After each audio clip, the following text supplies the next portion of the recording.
الحمد لله رب العالمين والصلاة والسلام على خير خلقه وأشرف بلده الذي سمي في السماء بأحمد وفي الأرضين بأبي القاسم محمد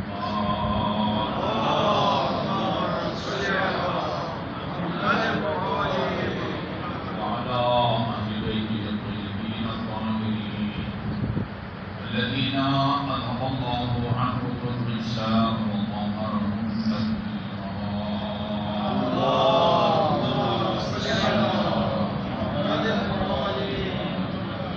واللعن الأبدي على أعدائهم أجمعين. أما بعد فقال الله الحكيم بسم الله الرحمن الرحيم وما أمروا إلا أن يعبدوا الله مخلصين له الدين.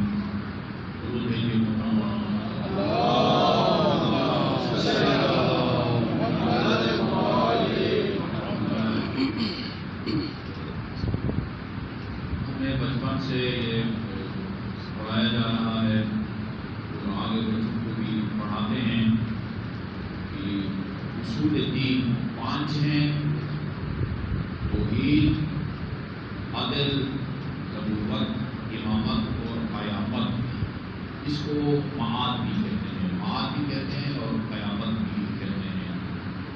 علمی کتابوں میں معاد لکھتے ہیں اور اردو میں قیامت لکھتے ہیں. توحید اللہ تعالیٰ کی وحدانیت کا اقرار. توحید کی کتنی قسمیں ہیں ابھی ہم اس کو مثلا انگلش میں ان کو بیان نہیں کر سکتے. توحید سے پہلے ایک مرحلہ ہے وہ خدا کے اقرار کا. توحید سے پہلے کا مرحلہ ہے کہ خدا کو مانے کہ خدا ہے. اس کے بعد اس خدا کو مانا، اس کی وحدانیت کا اقرار. اس کے علاوہ کسی اور کی عبادت نہیں ہو سکتی، اس کے علاوہ کوئی اور رب نہیں ہے، اس کے علاوہ کوئی رازق اور خالق کائنات نہیں ہے. ہماری طرح اس کے اعضاء، ہاتھ، پاؤں وغیرہ نہیں ہیں. اس سلسلے میں مجھے آج آپ کی خدمت میں ایک انتہائی علمی مسئلہ عرض کرنا ہے جو انتہائی سادہ الفاظ میں عرض کرنے کی کوشش کروں گا کہ خدا کی جو صفتیں ہیں، خدا کی صفتیں وہ 2 قسم کی ہیں. ہم سنتے ہیں خدا عالم ہے، یہ اس کی صفت ہے. خدا قادر ہے، یہ بھی اس کی صفت ہے. خدا حی ہے یعنی زندہ ہے، وہ بھی اس کی صفت ہے. خدا رازق ہے، خدا خالق ہے، خدا غفور ہے، خدا رحیم ہے. یہ تمام اس کی صفتیں ہیں. بظاہر آپ کو بہت کوئی بنیادی فرق نظر نہیں آیا ہوگا.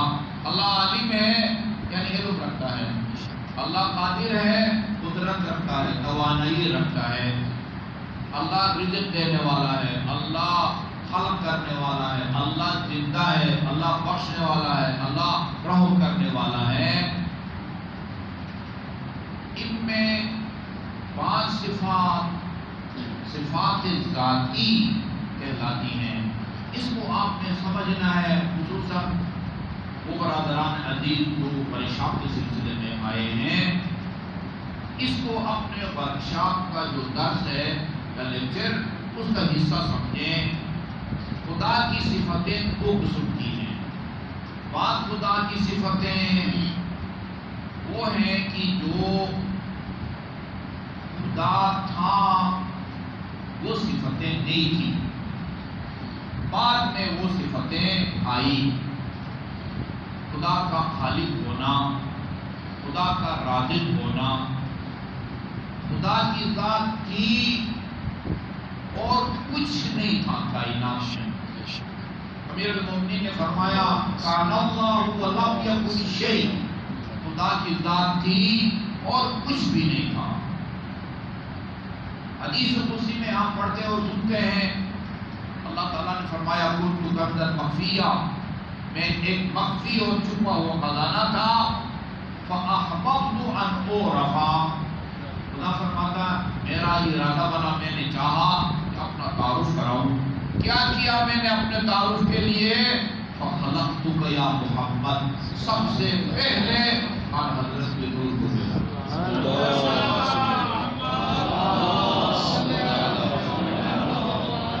اول ما خلق اللہ نوری، خدا کی پہلی مخلوق ہمارے آخری نبی کا نور ہے۔ آپ یہ بتائیں، وہ سادہ سا سوال ہے، قبل اس کے کہ اللہ تعالیٰ ہمارے نبی کے نور کو پیدا کرتا، وہ خالق تھا؟ وہ جب پیدا ہی نہیں کیا تھا تو وہ خالق بھی نہیں تھا۔ کسی کو خلق کرنے کے بعد اور پھر اس کو رزق و روزی دینے کے بعد وہ رازق بنتا ہے، اس سے پہلے وہ رازق نہیں تھا۔ کسی کو زندگی بخشنے کے بعد وہ محیی کہلایا، زندگی بخشنے والا، اور جس کو زندگی دی تھی اس کو مارنے کے بعد وہ ممید کہلایا، یعنی جان سے مارنے والا۔ ان کو کہا جاتا ہے صفات فعل، خلق کرنا، رزق و روزی دینا، جان سے مارنا، زندگی بخشنا، یہ صفات فعل ہے۔ خدا کا عالم ہونا، خدا کا قادر ہونا، یہ میں آپ کو بتاؤں، یہ جو معروضات آپ کی خدمت میں عرض کر رہا ہوں، یہ مکتب اہل بیت کے درئی امتیاز میں سے باقی مکاتب فکر، ان کی عقل کی رسائی سے یہ حقیقت والا کر۔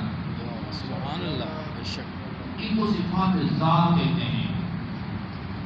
ہم لوگ علم کی وجہ سے عالم ہیں۔ آپ نے کوئی مجھے بتایا گیا یہ یونیورسٹی اور کالج لیول کا ورکشاپ ہے، ہاں آپ کالج میں پڑھتے ہیں، آپ یونیورسٹی میں پڑھتے ہیں، جو مضمون بھی آپ نے اختیار کیا ہوا ہے اس مضمون میں محنت کر کے کچھ ذہن میں بٹھانے سے پہلے آپ اس کا عالم نہیں تھے، آپ اس کے عالم نہیں تھے۔ اچھا جی، آپ نے میڈیکل پڑھا ہے، ایف ایس سی پڑھا ہے، اس میں فزکس کے بارے میں، کیمسٹری کے بارے میں، بیولوجی کے بارے میں کچھ باتیں پڑھی ہیں، ان باتوں کی وجہ سے آپ عالم کہلائے۔ لیکن امیر المومنین فرماتے ہیں اللہ تعالیٰ کے بارے میں، عالم لا بعلم، اللہ عالم ہے، علم کی وجہ سے وہ عالم نہیں ہے، وہ خود علم ہے۔ یہ علم، اچھا جی، ہم قدرت کی وجہ سے قادر کہلاتے ہیں۔ میں اپنے بولنے کی قدرت رکھتا ہوں، چلنے پھرنے کی قدرت رکھتا ہوں۔ جب پیدا ہوا تھا نہ بیٹھ سکتا تھا، نہ چل سکتا تھا، نہ بول سکتا تھا، بعد میں تھوڑا بہت ماں کا دودھ پیا، پھر 2 سال کے بعد نر غذا کھائی، پھر موٹا گوشت کھایا، انڈے کھائے، طاقت آ گئی، کھڑے ہونے کی قدرت آ گئی۔ میں قدرت کی وجہ سے قادر ہوں، خدا قدرت کی وجہ سے قادر نہیں ہے، خود قدرت ہے، خدا خود قدرت ہے۔ ایک مثال دوں گا، انشاءاللہ ساری زندگی آپ نہیں بھولیں گے۔ یہ کیسے ہو سکتا ہے کہ خدا عین علم ہے، خدا عین قدرت ہے، خدا اور اس کا علم، یہ جو میں نے لفظ بولا ہے نا، خدا اور اس کا علم، یہ بھی صحیح تعبیر نہیں ہے، کیونکہ خدا اور اس کا علم، اس سے یہ سمجھا جاتا ہے کہ خدا اور ہے، اس کا علم اور ہے، جبکہ ایسا نہیں ہے۔ خدا عین علم ہے، اس کا علم عین خدا۔ اس کی ایک مثال دیتا ہوں، چار کی عدد کو کیا کہتے ہیں؟ جفت۔ 3، 5، 7، 9 ان کی عدد کو کیا کہتے ہیں؟ طاق۔ اچھا جی، 4 اور جفت یہ 2 الگ الگ چیزیں ہیں یا ایک ہیں؟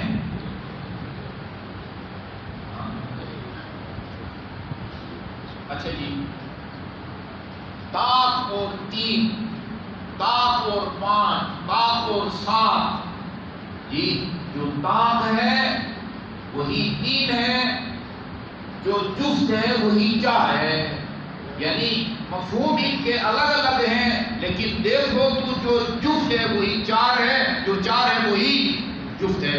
خدا کا علم، خدا کی قدرت اور خدا کی حیات، یہ علم خدا ہے۔ جب بولا جاتا ہے تو علم، ڈکشنری اٹھا کے دیکھے علم کا کچھ معنی لکھا ہوا ہوگا، اللہ اس کا بھی اپنا اپنی ایک تعریف کی جاتی ہے، لیکن علم خدا، قدرت خدا، حیات خدا، خدا کی ذات سے الگ کوئی چیز نہیں ہے، یہ علم خدا ہے۔ توحید سب سے پہلے توحید ہے، اس کے بعد نبوت ہے، اس کے بعد وہ عدل ہے، نبوت ہے، امامت ہے۔ توحید کا اقرار، نبوت کا اقرار، قیامت کا اقرار، ان کے بغیر کوئی مسلمان نہیں ہو سکتا۔ جو ان کا منکر ہوگا وہ دائرہ اسلام سے خارج ہو جائے گا۔ لیکن 5 اصولوں میں سے جو عدل اور امامت ہے، عدل الہی کا اقرار، 12 اماموں کی امامت کا اقرار، مسلمان ہونے کی شرط نہیں ہے، مومن ہونے کی شرط ہے، نجات کی شرط ہے اور جنت میں جانے کی شرط ہے۔ امامت کا منکر تسلی رکھیں، ٹھیک ہے جی، وہ اس میں جنت میں جانے کی کوئی گنجائش نہیں ہے۔ جنت میں مومن جائے گا۔ ان الذین آمنوا وعملوا الصالحات، وہ لوگ جو صاحبان ایمان ہیں، وہ صاحبان ایمان ہونے کے ساتھ ساتھ عمل صالح بھی انجام دیتے رہو زندگی میں، وہ لہم جنات تجری من تحتها الانہار، وہ جنت میں جائیں گے۔ جنت میں وہ باغات جس کے نیچے نہریں بہہ رہی ہیں۔ علی کی ولایت کا منکر مومن نہیں ہے۔ اور یہ میں اپنی طرف سے نہیں کہہ رہا کہ ہمارے اہل سنت کی کتابوں میں وہ ایک طولانی روایت ہے، وہ عرض نہیں کروں گا، وہ اس کا آخری حصہ عرض کروں گا، آخری 2 حصے۔ پہلا حصہ ہے ان اللہ جعل لأخی علی بن ابی طالب فضائل اللہ تحصى کثرتا، خدا نے میرے بھائی علی کو اتنے زیادہ فضائل اور مناقب سے نوازا ہے کہ ان کو گننا کسی بشر کی بس میں نہیں ہے۔ آخری کو فرمایا النظر الی علی عبادہ، درمیان کی عبادتوں کو فضائل کو حذف کر رہا ہوں۔ النظر الی علی عبادہ، آپ نے اکثر سنا ہوا علی کے چہرے کی طرف دیکھنا عبادت ہے۔ ام المؤمنین کے سامنے ہم ایک پروگرام کر رہے تھے، وہاں ہادی ٹی وی میں ایک اہل سنت کے عالم آئے ہوئے تھے، وہاں کسی مناسبت سے 3-4 دفعہ میں نے ام المؤمنین ام المؤمنین ام المؤمنین، اچھا فارغ ہونے کے بعد کہا آج میری بہت ساری غلط فہمیاں دور ہو گئی، ہمیں یہ بتایا جاتا تھا کہ شیعہ جو ہے نا وہ ان کو ام المؤمنین نہیں مانتے۔ تو یار میں نے کہا جو ان کو ام المؤمنین نہیں مانتا وہ تو قرآن کا منکر ہے۔ خدا نے قرآن میں فرمایا ہے رسول کی بیویاں تمہاری مائیں ہیں۔ اس کا کیا مطلب ہے؟ اس کا مطلب یہ ہے کہ رسول کی دنیا سے رحلت کر جانے کے بعد کوئی رسول کی کسی زوجہ سے نکاح نہیں کر سکتا، بالفرض خدا نے خاص رسول اپنی کسی بیوی کو طلاق دے دے، اس سے بھی کوئی شادی نہیں کر سکتا۔ اس کا مطلب یہ نہیں کہ جتنے بھی نوعان حضرت کی وہ زوجات ہیں وہ مسلمانوں کے لیے سگی ماں کی طرح محرم ہو جاتی ہوں۔ یہ کیسے ہو سکتا ہم ان کو ام المؤمنین نہ مانیں؟ ہم تو سمجھتے تھے ہم ان کو ام المؤمنین نہیں مانتے۔ بابا یہ 9 ہو یا 11 ہو، ان سب کو اللہ تعالیٰ نے امہات المؤمنین کہا ہے۔ ام المؤمنین کے سامنے ان کے والد گرامی وہ امیر المؤمنین کے چہرے کی طرف دیکھتے تھے اور نظریں نہیں ہٹاتے تھے۔ پوچھا ام المؤمنین نے اپنے بابا سے، بابا آپ علی کو اس طرح دیکھ رہے ہیں، کس طرح؟ علی کو آپ نے پہچانا نہیں ہے اور پہچاننے کی کوشش کر رہے ہیں۔ فرمایا بیٹی یہ بات نہیں ہے، یہ میں اس لیے اپنی نگاہوں کو علی کی چہرے کے اوپر مرکوز کر کے نہیں ہٹا رہا کہ میں نے رسول خدا سے اپنے ان کانوں سے فرماتے ہوئے سنا ہے علی کے چہرے کی طرف دیکھنا عبادت ہے۔ لیکن یہ جو حدیث ہے نا، اس حدیث کے اندر چہرے کا ذکر النظر الا علی عبادہ، علی کی سراپا چہرے کی طرف دیکھو یہ بھی عبادت ہے، پشت مبارک پر دیکھو یہ بھی عبادت ہے، علی کے ہاتھ کو دیکھو تو بھی عبادت ہے۔ اور آخری جملہ جو آپ کو سنانا مقصد ہے، وہ آخری جملہ کیا ہے؟ وہ آخری جملہ ہے لا يقبل اللہ ایمان رجل الا بالاقرار بولایتہ والبراءۃ من اعدائہ۔ اللہ تعالیٰ اس وقت تک کسی کے ایمان کو قبول نہیں فرماتا، دوسرے الفاظ میں کوئی بھی انسان اس وقت تک مومن نہیں بن سکتا جب تک علی کی ولایت کا اقرار نہ کرے اور علی کے دشمنوں سے اپنی لا تعلقی کا اظہار نہ کرے۔ یہ وہی جس کو ہم تبرع کہتے ہیں، تبرع کا لفظ بہت موٹا لگتا ہے، ٹھیک ہے نا جی، یا دل آزار لگتا ہے۔ تبرع کا مطلب کیا ہوتا ہے؟ اپنی لا تعلقی کا اظہار۔ بابا علی کے دشمنوں سے ہمارا دور کا بھی واسطہ نہیں ہے، اور خدا کرے دور کا بھی واسطہ قیامت تک نہ ہو۔ جنت میں جانے کی شرط ہے۔ مختصر کہا گیا ہے کہ ایک نورانی نہ ہو گیا ہو، میرے خیال میں اس کے حساب سے نورانی ہو بھی گئی ہے، چل رہی ہے۔ امام رضا ایک روایت کے مطابق 23 امام رضا نے امام رضا کی شہادت کا دن کی تاریخ تھی۔ نیشاپور میں سے گزر کے جب امام رضا علیہ السلام طوس یا مشہد مقدس جا رہے تھے، نقاب پہنتے تھے، نقاب رواج تھا اس زمانے میں۔ نقاب جب چلنے لگے تو کسی نے کہا حضرت پیغمبر چلتے چلتے ایک تو اپنے رخ انور کی زیارت بھی کرا دیں اور اپنے جد کی کوئی معتبر حدیث بھی تو جاتے جاتے سنا دیں۔ اس حدیث کا نام ہے حدیث سلسلۃ الذہبیہ۔ سلسلہ زنجیر کو کہتے ہیں، یعنی ایسی زنجیر ہے جس کی تمام کڑیاں سونے کی بنی ہوئی ہیں۔ حدیث یہ ہے حدثنی ابی عن ابی الصادق، میرے والد گرامی امام موسیٰ کاظم نے اپنے والد گرامی امام جعفر صادق سے حدیث بیان کی ہے۔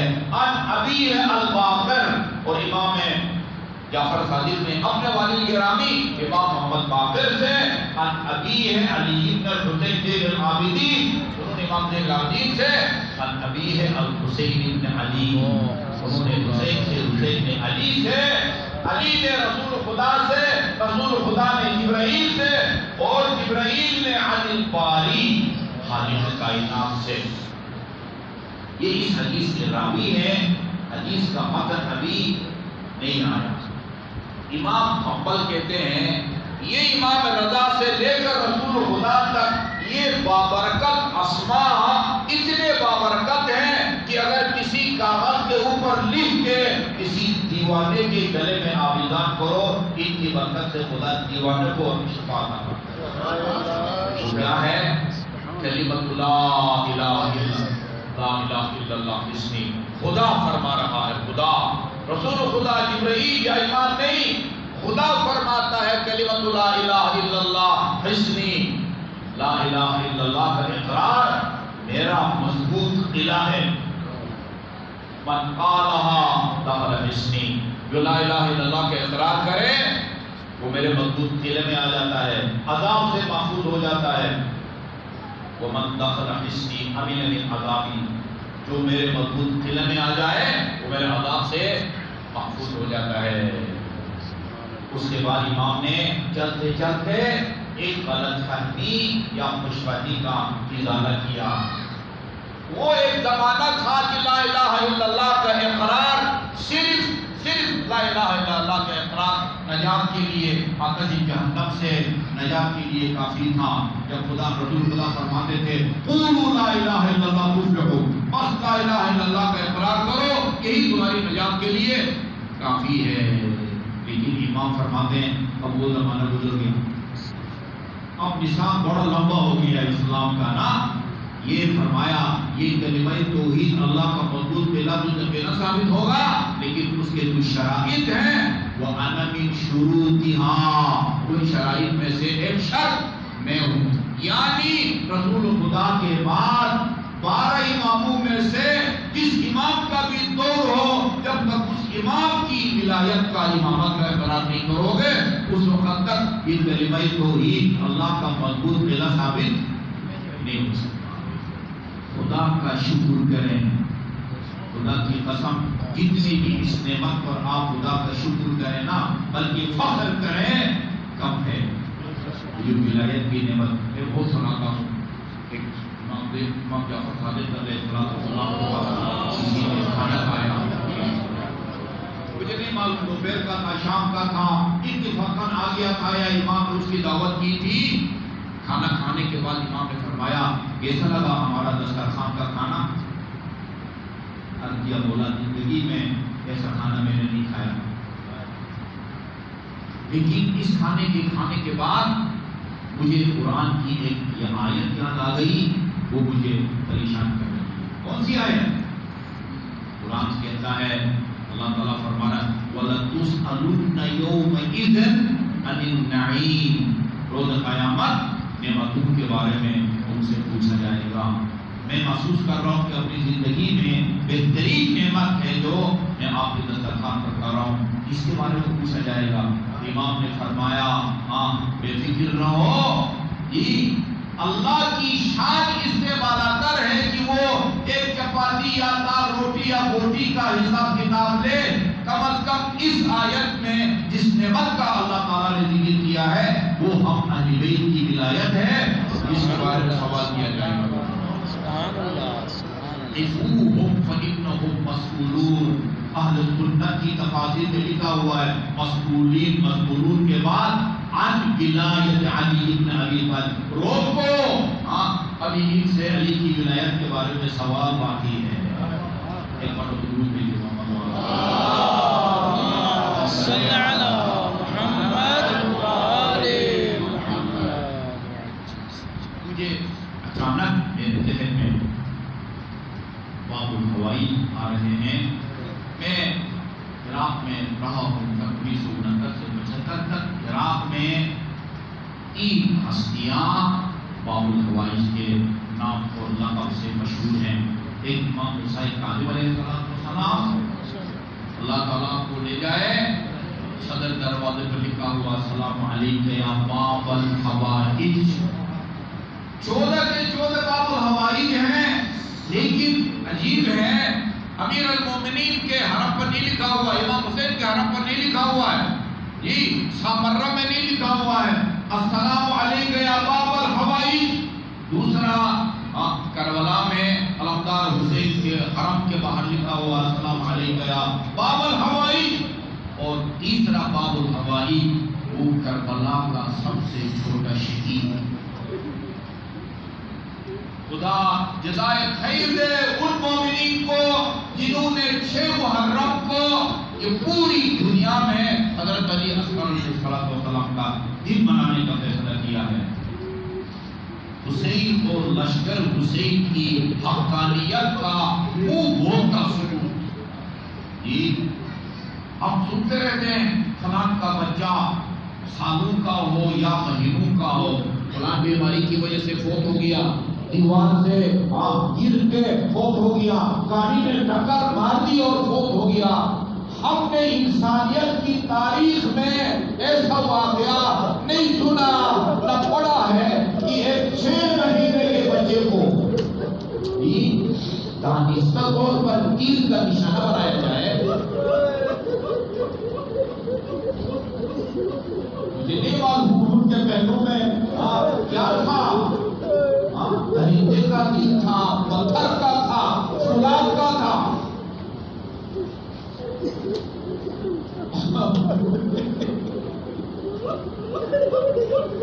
اپنے ہاتھ اوپر بلند کر کے فرماتے ہیں اشتیا تم اگر یہ سمجھتے ہو کہ مجھے اس بچے کے بہانے سے پانی پینا چاہتا ہے، میں اس شیر خار کو کربلا کی گرملیٹ پر لٹا دیتا ہوں، تم خود اس کے حلق میں پانی کی جگ بدے گا.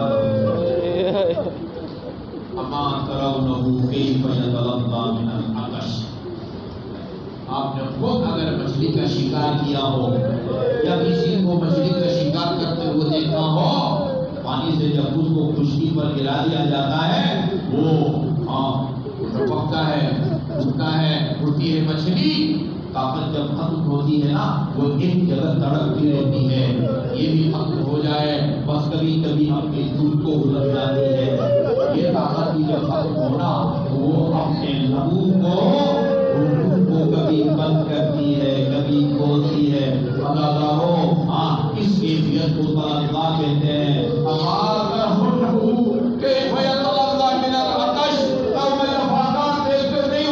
ابھی تو اس شیر خار پہ تڑپنے کی بھی طاقت ختم ہو گئی ہے، اس کی ماں کا دودھ بھی خشک ہو گیا۔ مقبول کا فرمان جاری ہوا، اقطع کلام الحسین، کہ حسین کے کلام کو قطع کرو۔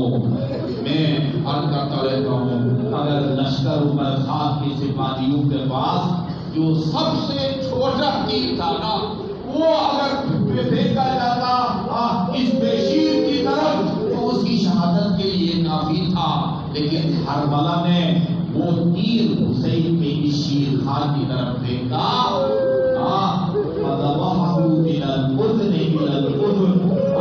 مقتل کی اس عمارت سے آپ اندازہ لگا سکتے ہیں کہ وہ حلق کتنا نازک تھا اور وہ تیر کتنا بڑا تھا، ایک کان سے دوسرے کان تک دماغ کر دیا۔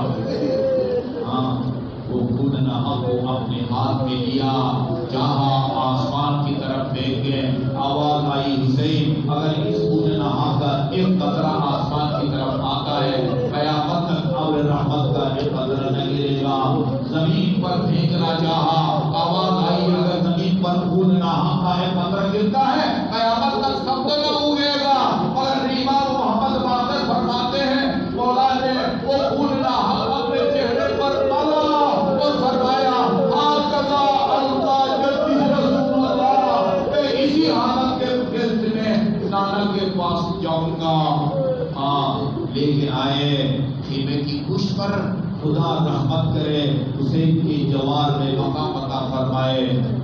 میر انیس کو ننھی سی قبر کھود کر، اصغر کو کاٹ کر، شبیر کچھ کھڑے ہوئے دامن کو جھاڑ کر،